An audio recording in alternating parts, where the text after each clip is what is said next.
Muito obrigado. Boa noite, pessoal.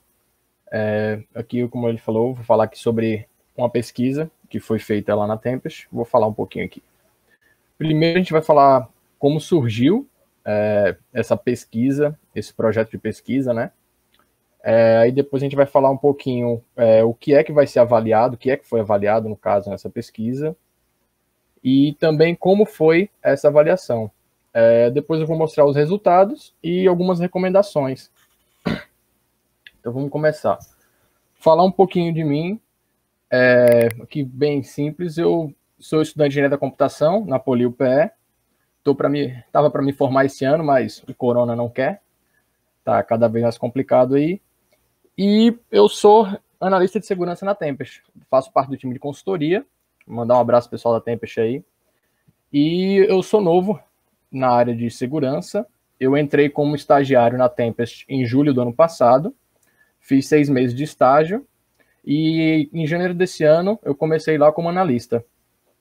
E foi nesse período do estágio que foi que apareceu esse projeto de pesquisa, porque lá na Tempest, a cada 6 meses, que é o bloco do estágio, né, você tem um projeto de pesquisa, para você pesquisar algo que você se interessa, que você gosta, para mostrar como é que você consegue aprender sozinho, estudar e compartilhar esse conhecimento com o pessoal, né?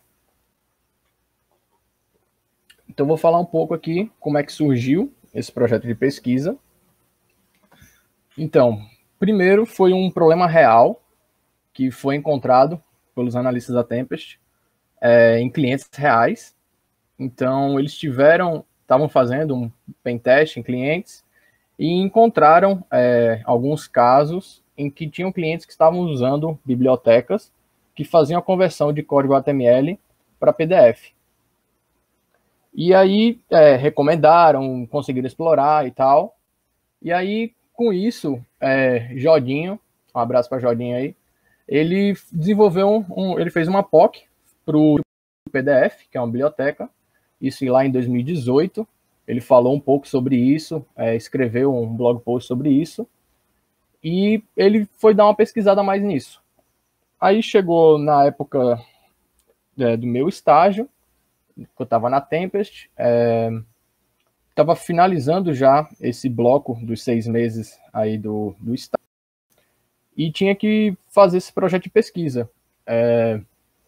Então eu ficava, foi um tempo bem difícil, porque eu ficava achando como é que eu, um estagiário, com apenas 4 meses de experiência na área de segurança, podia querer estudar e apresentar algo para o pessoal, né? Falar assim, pô, eu estou ensinando o pessoal que já trabalha com segurança há mais tempo do que eu tenho de idade, sabe? Como é que eu vou ensinar algo para o pessoal? Como é que eu vou pesquisar algo?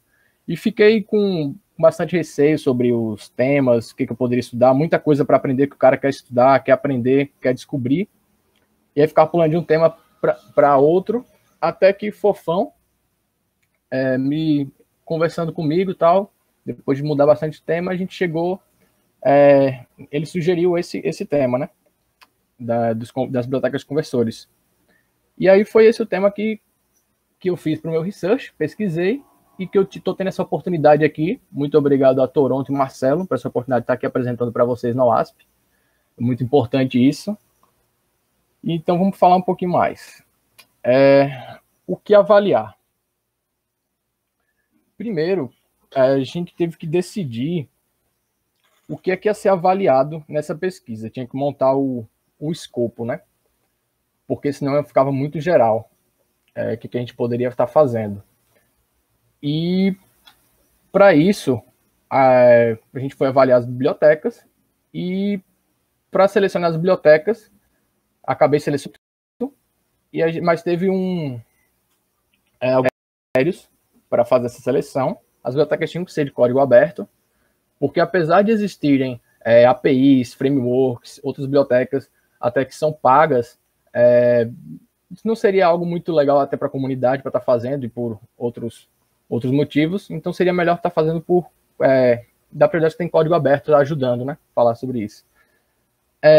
que tivesse ampla utilização, porque não adiantava de nada o cara ter feito uma biblioteca aí que só ele utilizasse, né? E isso a gente foi olhando no GitHub, no Stack Overflow, vendo se o pessoal comentava, quantas estrelas tinham, o repositório e tal. E foi uma por linguagem. Acabei escolhendo 8 linguagens, peguei uma biblioteca de cada, das que eu achei que eram as mais utilizadas, e era a partir disso que a gente foi trabalhando, né? Dessas 8 bibliotecas. Aqui a gente tem a descrição das 8 bibliotecas, né? Uma de cada linguagem. A gente tem o Node HTML, PDF, JavaScript, Go WK HTML, que é de Go, Flying Saucer de Java, o EasyPrint de Python, Dink PDF de C Sharp, o DOM PDF PHP, WK HTML de C++ e o PDF Kit de Ruby. Tem todas as versões que foram utilizadas e as URLs aí dos repositórios. Uma coisa muito legal de várias dessas bibliotecas é que você consegue executar na linha de comando mesmo. Então, a instalação é bem fácil e a configuração. Então, você, pela linha de comando mesmo, com um simples comando, você consegue fazer a conversão do arquivo HTML para PDF, sendo que tiveram também bibliotecas que foram mais complexas, mais chatas de instalar, como, por exemplo, essa do Dink to PDF, por ser C Sharp, por exemplo, eu tive que montar um ambiente Windows, montar um projetinho, então tive que envolver mais código, não foi tanto fácil a execução, então teve que montar um setupzinho para poder fazer esse teste. E como avaliar? Beleza. Já tinha aqui o ambiente já está configurado, no caso, né? Agora a gente tinha que criar uma lista de perguntas para saber o que ia ser avaliado para cada biblioteca, no caso. A ideia é fazer uma bateria de testes para cada biblioteca, poder ver os resultados dela e comparar e poder dizer, ó, nos testes que eu executei para essas bibliotecas, foi isso aqui que deu, entendeu? Para a gente ter algo tudo junto num lugar. Porque, como eu falei, o Jodinho, por exemplo, fez o do Dink to PDF. Aí, se você explorar, nas referências tem até, que eu botei aqui, se você for explorando pela internet, for procurando, tem gente que fez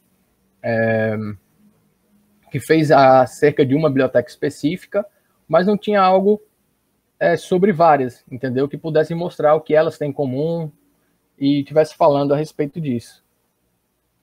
O primeiro caso se a biblioteca permite a execução do código JavaScript. No caso, eu montei lá um arquivo HTML, que esse ia ser a base para fazer a conversão para o PDF, né?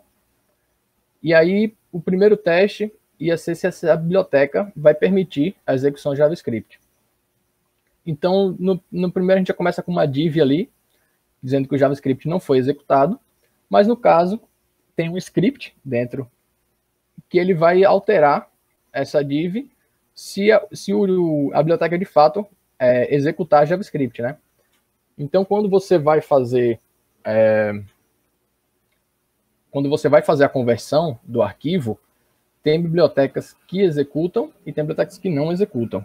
Eu tenho aqui já, vou mostrar um PDF de um exemplo da saída gerado depois dessa conversão para o WKHTML. Aqui. Ele já gera o PDF, aqui esse é o teste, o JavaScript foi executado. Beleza? Então esse seria um exemplo. E aqui tem a saída, né, a resposta já das bibliotecas e o que foi que aconteceu. No caso, a gente pode ver aqui que o Flying Saucer, o EasyPrint e o DOM PDF, eles não permitem a execução de JavaScript. Isso aí acabou meio que protegendo um pouco eles, porque a maioria dos testes que foram executados foram baseados em scripts, em JavaScript, né? Então, pode-se dizer que esses caras ficaram mais seguros, mas somente para esses casos de teste, né, que foram executados. Mais para frente, no decorrer da apresentação, a gente vai vendo isso.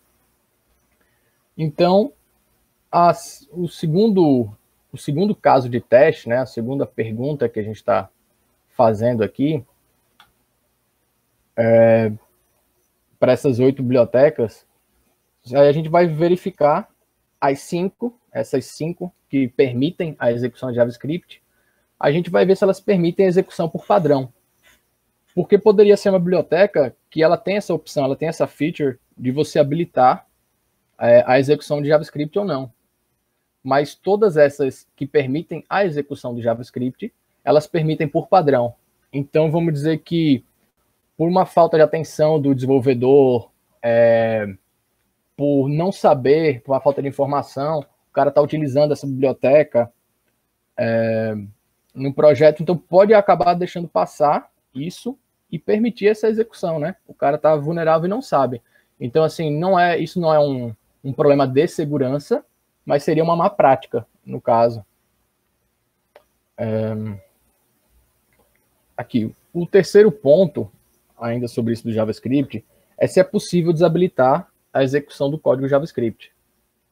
Porque, na pergunta anterior, as 5 bibliotecas que permitiam a execução do JavaScript, elas permitem por padrão, né?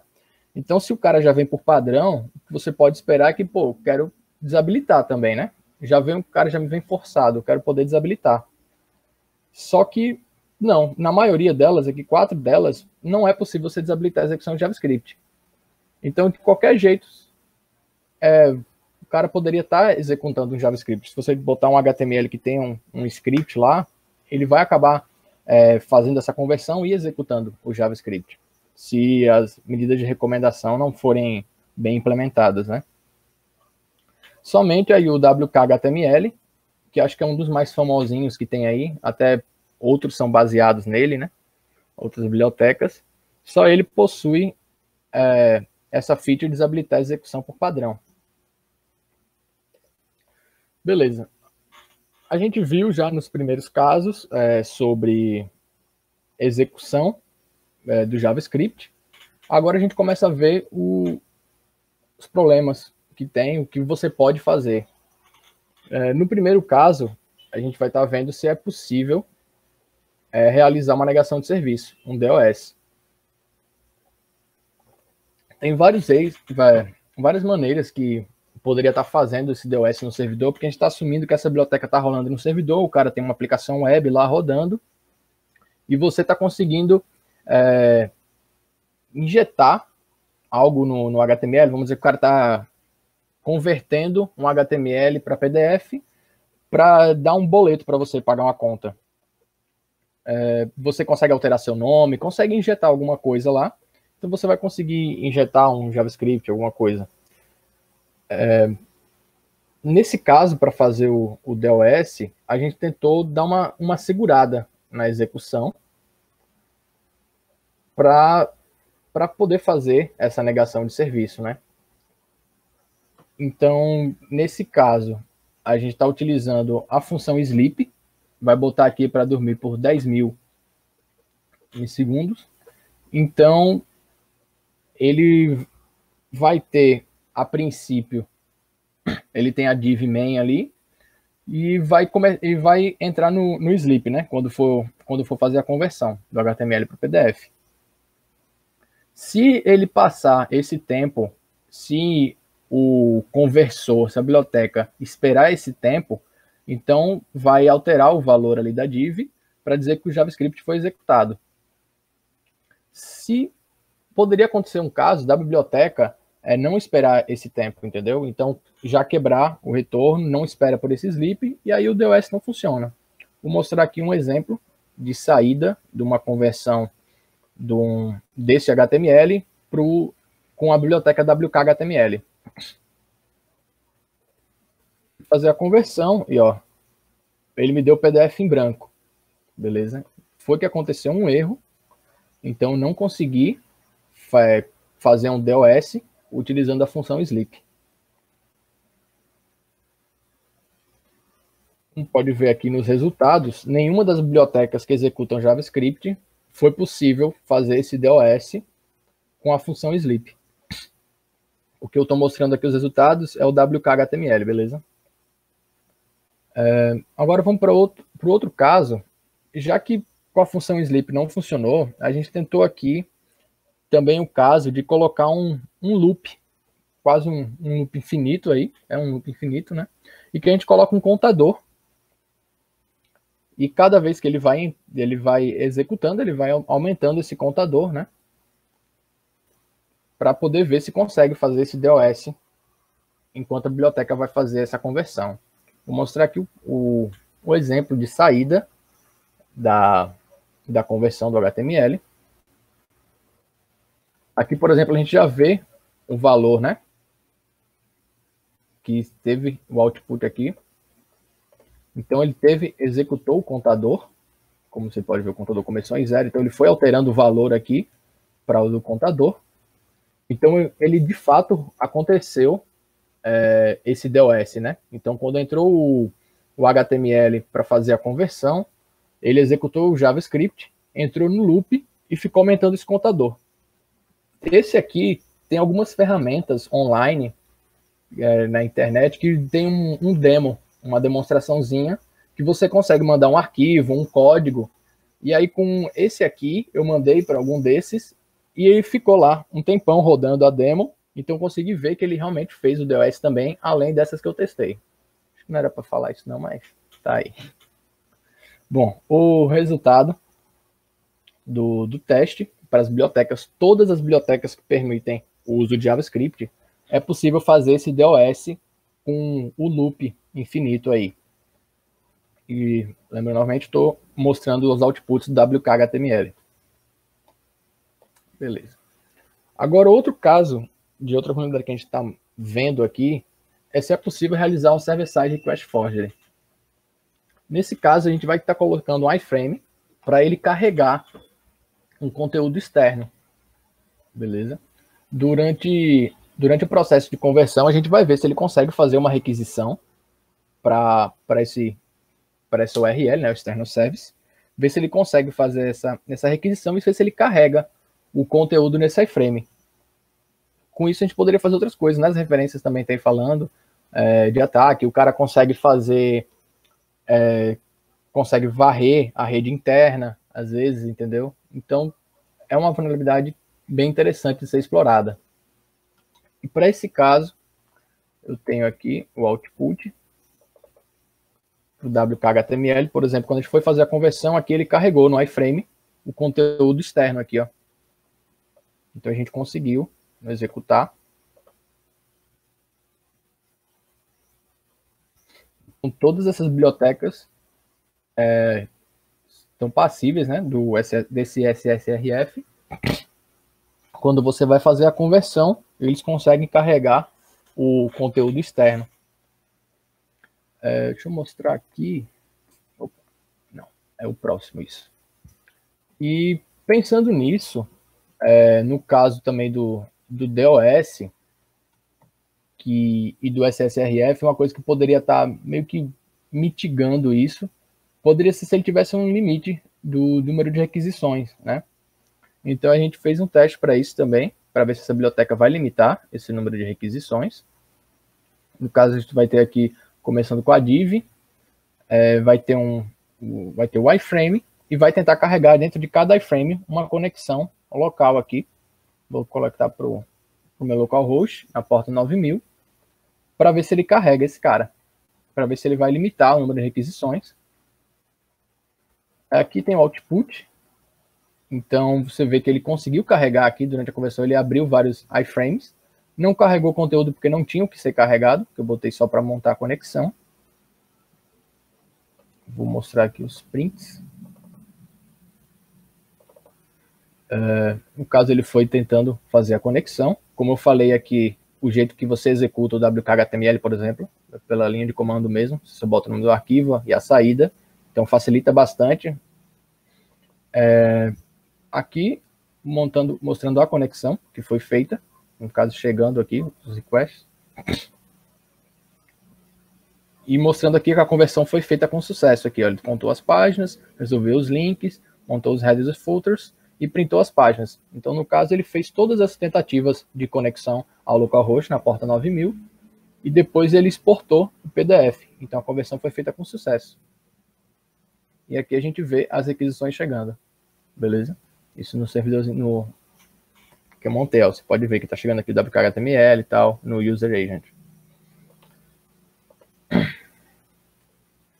Beleza. Então, essas bibliotecas elas não limitam o número de requisições. Você podia colocar lá, a gente colocou aqui um número de 200 conexões para testar, eles não estavam limitando, então você poderia fazer várias requisições.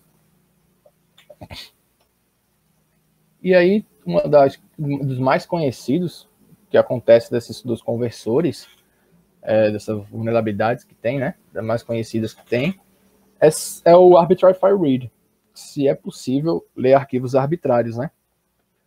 E porque essa biblioteca vai estar rodando num servidor, né? Durante a conversão, será que a gente vai conseguir acessar algum arquivo, né? E para o primeiro exemplo, utilizei o script com XML HTTP request. Então a gente vai fazer um request aqui para tentar acessar com o esquema file o etc pswd e vai tentar printar ele no documento. Então quando ele for fazer a conversão, ele vai executar esse cara aqui, vai tentar acessar e ver se ele printa. Vou mostrar aqui o output e ele roda. Então, quando você faz a conversão do arquivo, ele de fato consegue acessar arquivos que estão no servidor e ele printa para você isso na conversão.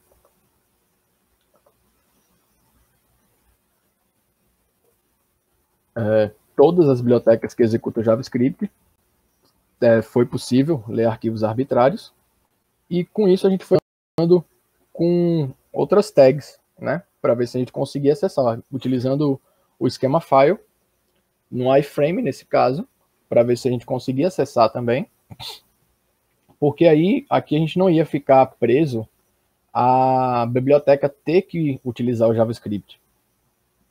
Porque no caso anterior, a gente está utilizando um script, então somente essas bibliotecas aqui foram testadas, porque as outras já não fazem uso do JavaScript, então elas nem executavam aquilo, elas ignoravam apenas. Agora, se a gente fizer com um iframe, a gente estava vendo se ele ia carregar esse cara, entendeu? E mostrando o output com o iframe, ele carrega o iframe, mas ele não consegue acessar o arquivo. Então a gente não conseguiu acessar o arquivo aqui, nesse caso. Nenhuma das bibliotecas, nesse caso, como você pode ver, todas as bibliotecas foram testadas, porque não está precisando ter aquela restrição do JavaScript. Nenhuma dessas bibliotecas conseguiu acessar e ler os arquivos arbitrários, né? A gente tentou também com a tag object, também com o esquema file. Vamos ver aqui o output. Nesse aqui ele deu um erro, ele nem conseguiu carregar. Como você pode ver, o outro iframe tinha carregado tal aqui. O object ele deu um erro durante a conversão e aí não foi possível. Então a gente tem aqui a resposta: nenhuma das bibliotecas foi possível ler o arquivo. E aqui a gente tentou com a tag portal também, para tentar acessar do mesmo jeito. Vamos ver o output. Esse aqui também deu um erro, não consegui acessar, e ele nem, se eu não me engano, não deu erro. Foi o object que deu erro. O portal, ele apenas não printou. Ele não conseguiu acessar lá o cara. Então, nenhuma das bibliotecas foi possível aqui ler os arquivos. Então, vamos falar um pouco dos resultados. Agora a gente já foi mostrando o resultado para cada teste específico. Agora eu vou mostrar o resultado para todos e comentar um pouquinho sobre eles. Tem essa tabelona aqui. Nela a gente está analisando as bibliotecas, né, para todos os casos de teste que foram feitos. São 8 bibliotecas. Dessas 8, a Flying Saucer, o EasyPrint e a DOM-PDF não permite a execução de JavaScript. Então, para todos os outros testes em que precisam do JavaScript, não foi possível, não foi aplicado, né? Porque apesar de, mesmo você executando, ele não faz nada, ele ignora. Que permite JavaScript por padrão são todas as bibliotecas que permitem JavaScript, elas permitem por padrão, mas somente a WK-HTML permite desabilitar o JavaScript. Na configuração lá, você, quando vai configurar o WK-HTML, você consegue desabilitar, né, a execução de JavaScript. Fazer um DOS usando a função sleep, nenhuma delas foi possível. Mas com loop infinito, todas que executam JavaScript, foi possível fazer esse DOS, né? Vocês viram que entrou lá naquele loop e printou até no PDF o contador. O SSRF também executou, carregou conteúdo externo para todas as bibliotecas que executam JavaScript. E a gente pôde ver que não teve limite de requisições. Então, ele ficava fazendo as requisições lá, sem parar. Então, isso não era um problema que poderia mitigar aí o DOS e o SSRF. Para o carregamento para a leitura de arquivos arbitrários, somente o XML HTTP Request executou, mas como ele precisa do JavaScript, foram só para as bibliotecas que permitem o uso de JavaScript, né? Mas a gente conseguiu acessar os arquivos. E para as bibliotecas que não usam JavaScript, utilizando iframe, Object e Portal, a gente não conseguiu em nenhumas ler os arquivos. O DOM PDF. O DOM PDF, como vocês podem ver aqui, ó, ele não permite o uso do JavaScript. Então, para a maioria dos casos de teste, ele já não funcionava, né? Já estava quase que safe aí. E para os outros ele falhou. Apesar dele não estar vulnerável a esses casos de teste aplicado, nesta pesquisa, né, para esses casos de teste específico, ele possui CVE. Você entrando lá acho que no repositório deles mesmo, eles têm a parte de wiki, aí tem a documentação da biblioteca. Se eu não me engano, foi a única biblioteca que estava bem documentada, melhor documentada, e eles têm algumas CVEs, mas aí no caso, por ele ser, deixa eu voltar para mostrar, por ele ser uma biblioteca linguagem PHP, ele está com vulnerabilidades conhecidas por causa do PHP, entendeu? Entrar lá na documentação dele, vai estar explicando quais são as CVEs que tem. E o mais legal disso é que na documentação dele, ele foi a única biblioteca dessas que eu vi, que estão aqui apresentadas para vocês, e além dessas eu vi outras, né? E não encontrei, a DOM PDF foi a única que teve recomendações de segurança. Então, ele falava o que você poderia fazer para se proteger ao utilizar a biblioteca, apesar dele não executar o JavaScript. Ele falava do JavaScript. Então, foi a única biblioteca que tinha essas recomendações de segurança, achei bem legal. Até dessas recomendações, que são as mesmas que eu estou trazendo para vocês, tiveram outras, mas são essas. E vou falar agora dessas recomendações. O primeiro caso que a gente deve fazer é validar e filtrar os inputs do usuário, porque como eu dei aquele exemplo do cara que está conseguindo injetar código, né? Vamos dizer, para conversão do HTML para PDF para fazer um boleto. O cara está conseguindo injetar algum código ali no nome dele, tal, que tá gerando o output do boleto, nesse exemplo. Se você conseguir validar e filtrar todo esse input, o cara, apesar da sua biblioteca executar JavaScript ou estar vulnerável, o cara não vai conseguir injetar comandos ali, né? Injetar código. Então, com isso, você já consegue mitigar muita coisa. Outra recomendação é restringir o acesso e permissões da biblioteca. Com isso, o Arbitrary File Read, você estaria mitigando ele, porque se a biblioteca não tiver com permissões e acesso a arquivos que ela não deveria ter, de fato, para poder fazer essa conversão, o cara não vai conseguir ler de jeito nenhum. E caso não seja necessário, e a biblioteca permitir, desabilitar a execução de JavaScript. Só que como a gente viu aqui, desabilitar o JavaScript só o WK-HTML. Então, uma das recomendações mais comuns que a galera fala por aí é desabilitar o JavaScript. Mas isso tem que ver a necessidade a sua necessidade, né, que está utilizando essa biblioteca. Se você precisa estar utilizando o JavaScript, se você precisar, não vai ser a melhor solução desabilitar o JavaScript. Agora, se você não está precisando, para que você vai deixar ele habilitado? E também a última recomendação é manter a biblioteca atualizada.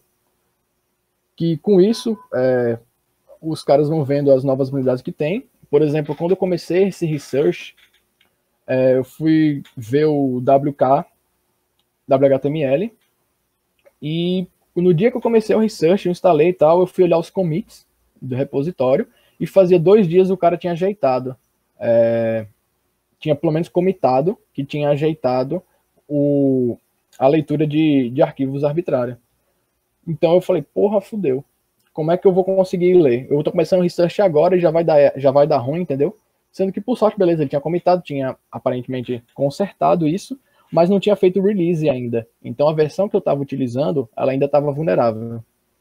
Então, a partir do próximo release, talvez, não confirmei, não li de fato o código para ver se ele ajeitou, mas deveria já estar já deveria não estar vulnerável a isso, né? E aqui as referências que foram utilizadas durante essa pesquisa. Foi uma apresentação bem rápida, mas é isso que eu tenho para falar para vocês, pessoal. Muito obrigado pela atenção. Agradecer de novo o pessoal da UASP, o pessoal da Tempest, e se cuidem, lavem as mãos. Obrigado.